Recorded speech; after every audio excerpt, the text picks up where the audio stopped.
All right, Jesse on fire. Jesse, why are you going live right now? I thought you were recording videos. Oh, I was. I was doing that. Thank you guys for asking. What actually happened was I recorded the same video 3 times. 3 times. 3 times. And for 3 reasons, well, 2 times the same reason, another time a different reason, I lost the videos. Do you understand how much wasted time that is? It's a lot. So we're going to do this live. And the video that we're going to talk about here, or the topic of this video or live stream, is going to be something that Jorge Masvidal said that is very concerning about his mindset going into this fight. Potentially like the worst possible thing that a person could say going into a fight like this. The fact that Alex Pereira is an absolute psychopath in a very powerful way that's going to help him immensely. Or I assume has been helping him immensely throughout his career. And then we're going to talk about Israel Adesanya, who actually said basically the exact same thing as Masvidal, and why I think it's completely different when he says it, where it's actually a powerful thing for him to say, while it's the exact opposite for Masvidal. I think it's going to set Masvidal up to not perform well and potentially lose. And where Izzy, it makes me confident he's going to win. So while everybody's getting on, let me do the thing that I just did for all my videos, because I have to. If you don't mind subscribing to the channel, if you are someone who watches my content, that's the deal that we make, right? So like, here we're raising money for muscular dystrophy. You can take as much candy as you want. Just leave a quarter for each one, People are like, I'm going to take this. I'm not leaving a quarter. It's like, damn, what a prick. But, so I don't charge money for my content. I just ask that if you're going to watch it, just click subscribe. It literally will take you 1 second. Thank you guys. I know that most of you guys have already done it, but if you haven't, join the group that has. Thank you very much. And if you don't mind liking this video, I love you guys, man. I love you guys. Please like the video. And then let me know what you guys think. This is going to be interesting, trying to regurgitate what I did 3 times by doing it on a live stream. Also, I want to thank the sponsor of this stream, which is Yo Kratom. Wait, I had like a Kratom capsule out here before that I was using, and it's just gone. It's gone. But Yo Kratom is the best source of Kratom in the world. As a matter of fact, I need to make sure that I take a note that I did this sponsorship right now. Otherwise, I will never, ever, ever, ever, ever remember that I did this. But Yo Kratom has $60 kilograms or $110 kilograms if you like the capsules. And you know what some people do that don't like to gut the powder. I'm all about that powder, son. I am all about the powder. So anyway, I got a piece of people are probably almost on, most likely, but we'll give people another minute or two and then we'll jump into this thing. So here's the deal. We are going to do a separate stream where we talk about the WWE and the purchase, Endeavor creating a super company, right? All right, Sid Dave, hit me with that super chat right out of the gate. What do I think about the WWE MMA deal? I think MMA fighters will want to do professional wrestling. Maybe we get an Attitude Era WWE back with MMA guys. Yes, I was going to do a completely separate video on this, but thank you for the super chat. I will say something very briefly about that, and then we will get back to the point of this video, which is Masvidal, Pereira, Izzy. So, yes, I think that there is going to be a big contingent of fighters where they see WWE as a natural progression of their career. I also think that the WWE being part of the Endeavor family will open a lot of doors for former fighters to potentially slide into there as wrestlers and as like guys who are witty and good on the mic who start losing UFC fights. Maybe they could just cruise right into WWE, right? You have Ronda Rousey, Brock Lesnar, and DC's doing some stuff. So yeah, I think that it's a natural thing that a lot of people will want to go in there, and it'll seem like another good reason to stay with UFC, because people who get to a certain point of their career and then they're like, oh, maybe I'll go be a free agent. It's like, well, if you go be a free agent, there's no WWE for you, right? But between that and Slap League, it seems like the UFC brand of being separate from things that are kind of weird, gimmicky, or straight up not real, the lines being blurred, and I'm not sure I love that. All right, so here is the deal. Andy Keeker, I am always on a mission. If you would have said, what's up, Jesse, on fire, I would have stopped. I'm going to be in Miami though this weekend, and I just found out that we are sitting in the celebrity section, whatever that means. So I don't know what that means. Not because of me. Anyway, so the Masvidal thing. So I'm going to start there, and then I'm going to start with Masvidal, what he said. Then I want to go to Izzy, and I want to go to Alex Pereira. All right, so I have said this so many times in the last couple hours. It's unbelievable because I keep losing the recording. But so this is what Masvidal said. All right, so Masvidal said a thing on the countdown where I was like, yikes, man. Not a good sign. So he said, if I lose this fight, I'm pretty much done. And I was like, oh, man. That is really not a good way to go into this fight. And I'll tell you exactly why. Okay. So everybody knows that guys are the best that they can possibly be when they're happy, right? Fighters who are light, chill, they're happy doing what they're doing. They're happy to be there. They love fighting. They're excited to fight. There's not this overwhelming amount of pressure that they're putting on themselves. But you could put pressure on yourself and it could be healthy, like Izzy's doing, or you could put pressure on yourself and it's unhealthy. So here's how I know that, or at least why I very confidently think that I'm right about the George thing. So if you watch the Masvidal episode on JRE, so Masvidal said that after he lost to Kamaru and Colby, that he went to a really, really dark place. He said he was using drugs. He was partying too much. He was hanging out with bad people. He said it got really, really dark, Joe. He said he's in a good place now because he's training every day. He cut all that stuff out of his life, so on, so forth, etc. Right? Now, why is he doing that? He's doing that because he's back on the ride. When guys get to be in their mid-30s and they can start to see the end of their career, all right, that's when things get intense, because it's not just losing a fight like, oh, I was almost a champion. It's like you lose a fight and the ride's over. That's why things got dark for him, dude, is because he wants to attain the ultimate goal. He thinks that if he wins the belt, that changes everything. It won't, but nonetheless, that's where every fighter is at. Now, for most fighters, they think that the reason why winning the belt's important is because they'll get financial security for their family. It's like they make enough money to kind of, whatever, they're chasing glory in the first half of their life. They're sacrificing the second half of their life. They have no idea what they're going to do once they're 41, but it doesn't matter because they're on the ride now. They're living in the moment. They're running for it. And then when guys get kind of close to the end of their career and they start to see the end of the ride, the pressure changes. It changes big.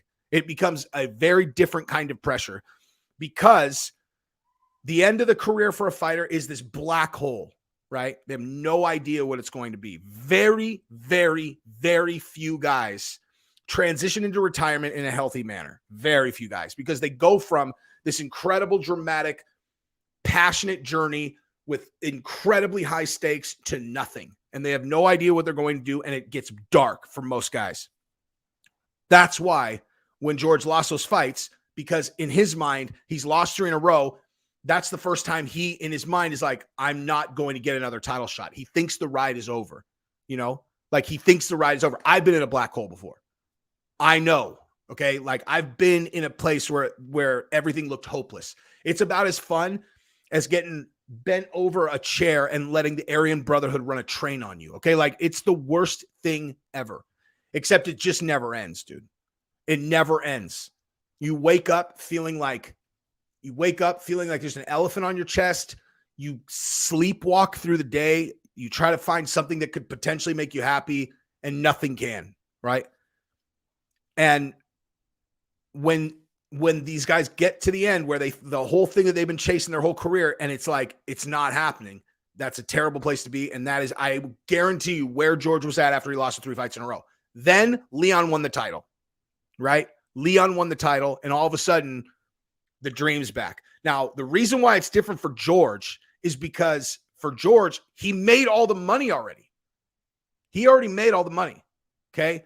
So like theoretically, it shouldn't matter if he's going to win the belt because he's already got all the financial security. So if even George ends up in the dark depths of hell on earth, when he thinks that the ride's over, then think about regular guys. So the point that I'm making is this: when he says, if I lose, the ride's over, right? If it's like, oh, the ride's like, dude, that is such an astronomical amount of pressure to put on yourself. It's a sword of Damocles that you're holding over your head, where it's like, if I don't win, then he's going right back to that place. When in reality, George, like, dude, he lost to Colby and Kamaru Usman, the two top guys, right? He almost knocked Colby out. He put up a good fight against Kamaru in the first one, right? So, like, I don't know, man. If he loses a decision to Burns, it's kind of like, all right, so the belt is out, but how about I go fight Conor? How about I go do another Diaz fight? Like, there's money fights for him there. Like, that's what, if I was a sports psychologist, I would have been like, dude, don't never say that again, dude. Get that the fuck out of your head, man. Get that shit the fuck out of your head. You're not done if you lose this fight. That's ridiculous, dude. It's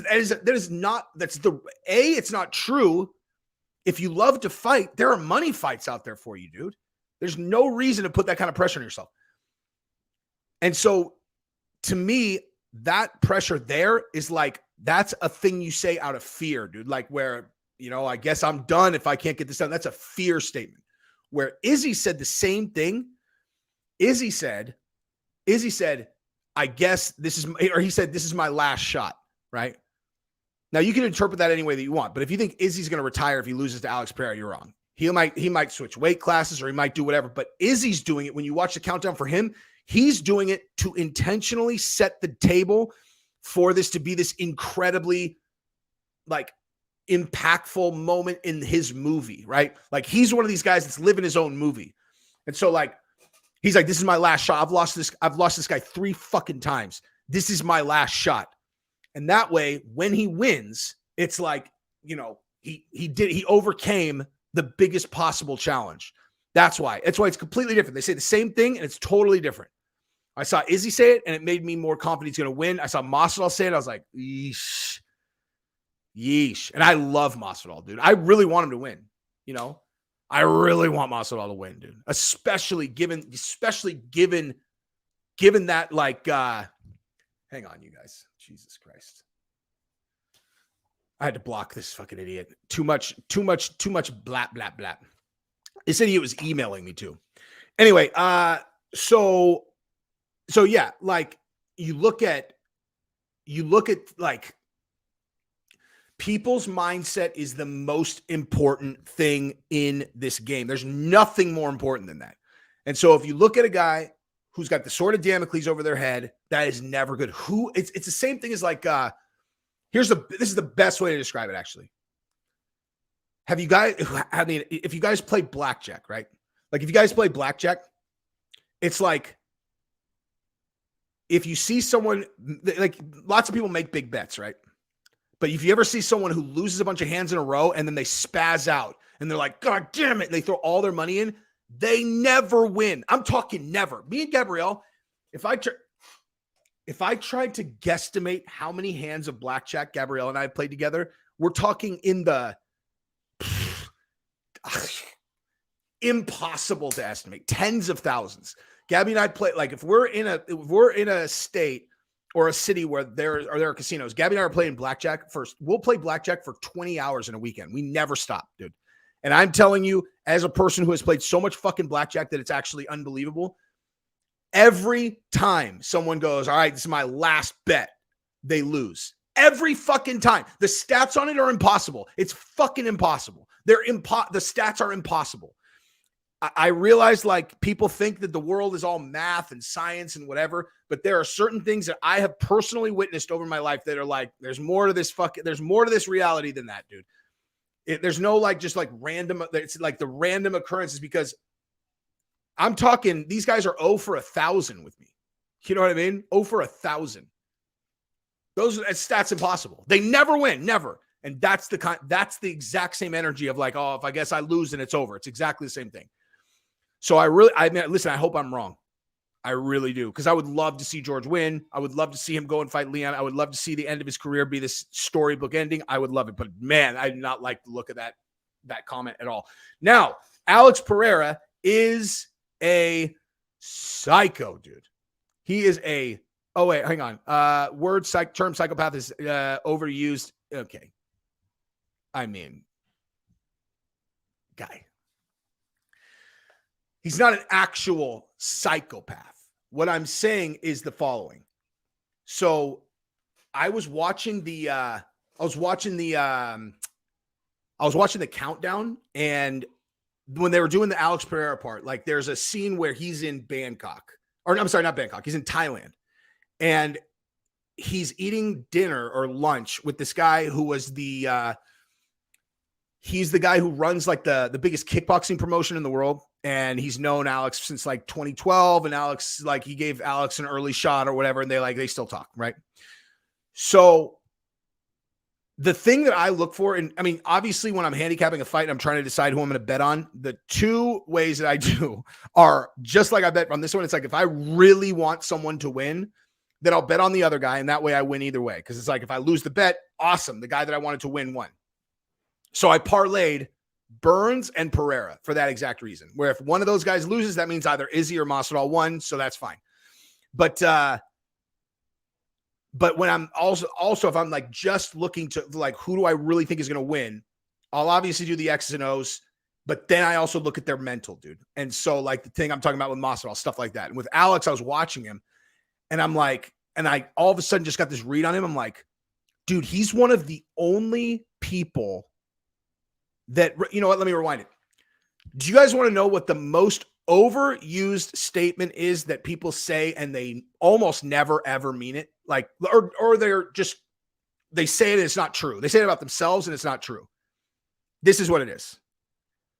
I don't give a fuck what anyone thinks. Okay. Everyone says that. Everyone says that. And fucking it's never true, dude. It's never true. I don't give a shit what people think. Fuck you. Okay. Yeah, you do. Yes, you do. Everyone does, dude. Everyone says, I don't care what people think, and everyone cares what people think. That's fucking stupid, okay? And you want to know who the exception to that rule is? Alex Pereira. He really genuinely does not give a fuck what anyone thinks, dude. Like, I look, because there's only, like, there are a handful of people who genuinely don't care what people think, and they're like, if you look at them and you're like, oh, well, you obviously don't care what people think. People like us, I don't care what you say, dude. You care. Like, you care to a certain extent, not everybody more than others, but people fucking care, dude. Everyone cares. And that matters in the fight game because as people are walking into the octagon, dude, exactly. This is exactly right. It's fucking genetics, dude. Like, it's just straight up biology. We all care. We're pack animals. We all fucking care. Okay. So when a fighter is headed into the octagon, you know what? Let me rewind. So like, you know how people have been saying about Leon Edwards? They're like, they're talking about his performance, and they were saying, you know, one thing that just seems to be true is when a guy wins the title, they get better. Like, because they have the belt, it's a better version of them. I 100% agree with that.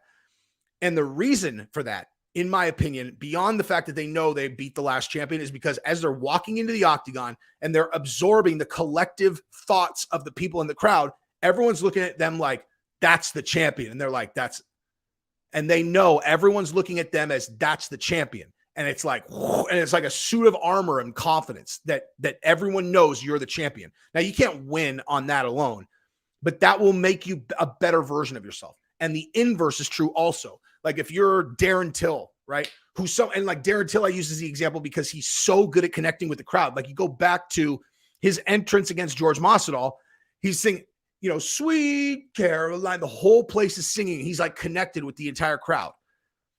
When you lose some fights, especially when you get knocked out, right? Like, you have a couple performances where you get starched. And the next time you're walking in, dude, you can puff your chest out, you could smile, you could sing. And in the back of your mind, you know that everyone in there saw you get starched the last two times. And so you're like, you're thinking, these guys all saw me get beat. Like, these guys all saw me get beat. Man, I bet a lot of them think I'm going to get beat this time. Like, I bet they think I'm going to get knocked out. You can't help it. It's a natural thing. And so it makes you worse, right? So like, it can work in your favor and it can work against you. Okay. Alex genuinely doesn't give a fuck, like, doesn't care. I was looking at him, and the read that I got on him is I was like if the best way I know how much a person cares about whether or not people care is like, how do they react when they find out someone they know is mad at them, dude? You know, Like for something, it doesn't even matter for what. It's like, hey man, that guy is like someone in your life is like, not your wife or whatever, but like somebody in your class, like, dude, they got really pissed about what you said. Like they heard the thing you said. They didn't say anything to you about it, but they like really didn't like that. The amount that bothers a person is a really big indicator of like how much that personality trait affects them. And like for me, dude, that's like, Jesus, that's as much as I say whatever the fuck I want on here. Like if someone in my actual life, they're like, dude, you really insulted that guy. I'd be like, fuck, really? They're like, yeah, man. He's like, he really didn't take that well. I'm like, fuck, dude. I used to post on Facebook all the fucking time. Post on Facebook all the time. And in 2019, in the middle of the, oh my God, the police are beating the shit out of everyone. They're just beating people up. They're beating the shit out of people, man. They won't stop beating the shit out of black suspects. I posted a thing about the guy in Atlanta who fell asleep in the drive-thru and then was running away. No, I'm sorry. Then he fought the police and he grabbed the taser off the police belt and then shot it back at them, and they shot and killed him. And there was an uproar in Atlanta. And I'm like, dude, he took a fucking taser off their belt and shot it at them. He took something out of their holster and shot it in their direction. And people are mad that they shot him. Fuck you. I posted something about that. And this dude that used to work for me, this black dude that used to work with me, who's a friend of mine, he fucking unfriended me on Facebook over that post. And I was like, and I never posted on Facebook again, dude. Like legit, like I'm talking like I literally just was like, you know what? If sharing an opinion on this fucking platform got a dude that I like know and I'm friends with to fucking unfriend me, I'm done with the entire platform. I just never posted there ever again, But like, but nonetheless, it's like Alex Pereira doesn't care. It's like, that's why I said he's a psycho. It's because everyone cares. He doesn't, dude. He genuinely does not fucking care, which is crazy. It's really, really crazy. Like that would just roll right off his back. Like he would just never even give it another thought. They'd be like, hey, Alex, like, you said that thing, like that guy really didn't like that. He'd go, And it would just whoop straight one ear out the other, dude. Would not care. TC26, you get drunk and argue with your friends on Facebook. Yeah, I used to do that, but I don't anymore, dude. Fuck Facebook. It was just like a moment of realization. I'm like, I'm not like it was one of those things. I'm like, I'm not changing anyone's mind with things I type. You know what I mean? Like if I go and I do a video and I get to lay out a well-structured argument, and then someone listens to that, I could do it in a way where anybody who's smart can listen to it and they could be like, okay, I disagree with this guy. I disagree with him, but I understand his point. That's fine. But at least the way that I lay videos out, I think to myself, I'm like, if a person got mad at this, then they're too stupid for me to fucking care about. And that's why I don't care. It's like, because I'm very careful in the way that I structure things to where anybody who gets mad at that is an idiot. And so I don't care, How do I know he unfriended me? Because my wife is friends with his wife, and she fucking told me. Like my wife's the one who told me. She's like, dude, he unfriended you over that? And I went and looked, and he was gone. And she found out from his wife. I was like, what the fuck?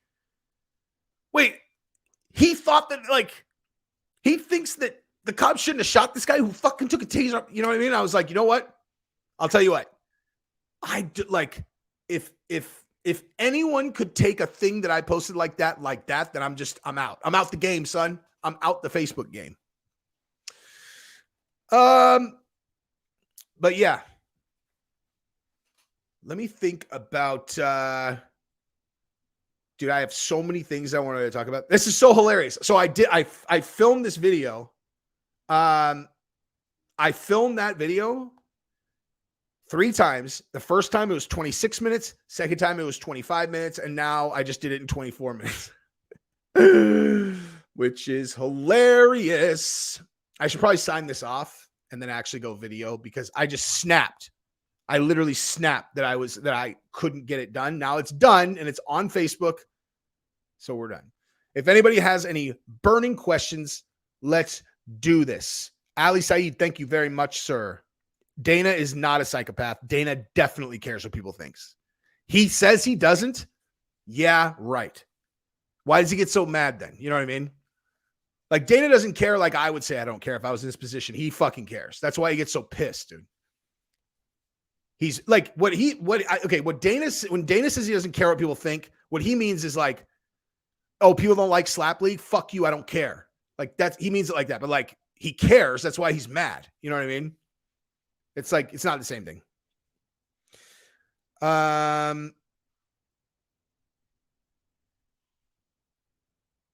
What? Okay. Now I'm scrolling up. I was trying to intentionally like ignore the chat so I could actually get through that video. Oh, you guys should definitely go check out the new show that I'm doing with the Osundairo brothers. There's a link in the description. If you like Jesse on Everything, that's the new. And I'm doing it with the two guys who fake jumped Jussie Smollett. They're doing Tucker Carlson tomorrow. It is good shit.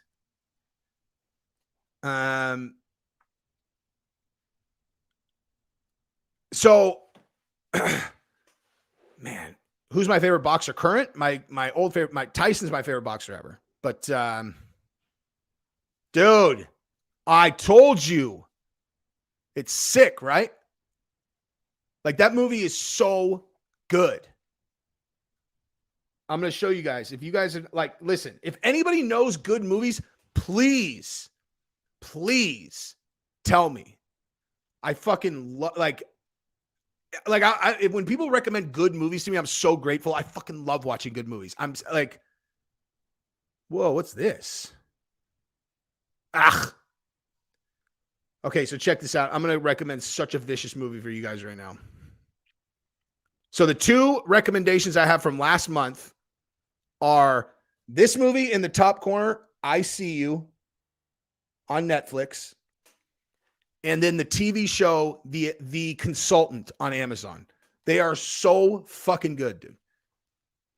So good. Den of Thieves I've seen. I'm talking like I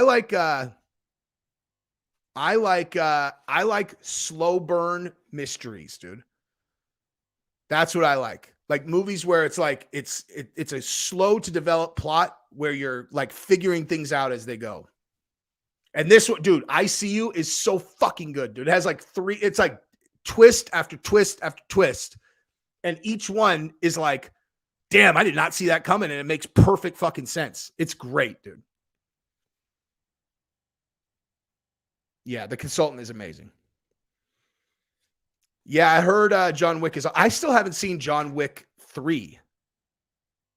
See, like, I love John Wick 1. And John Wick 2, I was like, it's good, dude. Like, I like that's actually a perfect example. So John Wick 1 is my favorite because the plot's unfolding slowly. Like, you don't know who he is at first. And then it's like, they're like, this, you know, he killed people with a fucking pencil. You're like, oh shit, son. Where like, once you know who he is, at least number 2, it was kind of like, all right, he's a huge savage. And now there's a million awesome action scenes. Like, I'm like, all right, it's good. But I like a slow burn, dude.